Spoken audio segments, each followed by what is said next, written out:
Agar buni vaqtida qaramasanglar, головка prokladka kuydirib olishinglar mumkin yoki suv oqib ketishi mumkin. Shu sababdan motor o'ladi. 150-51larda yoki shu motor qo'yiladigan mashinalarda shunaqangi bitta aybi bor.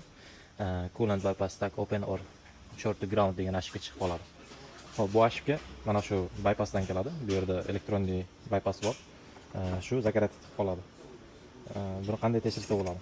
Buni mana bu yerda ikkita pini bor. Shu ikkita pindan сопротивление chiqish kerak. Bunisi eski, mana hozir 4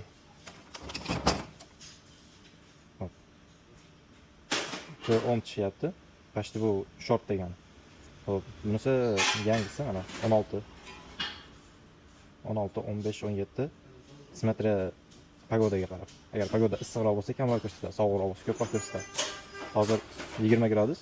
20 gradus uchun 16, 15 juda zo'r сопротивление.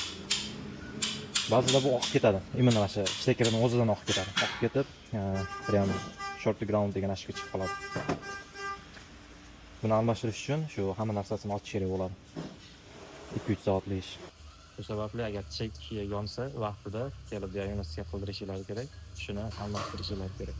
Agar buni almashtirmay yursanglar, bu ko'p narsaga effekt beraveradi.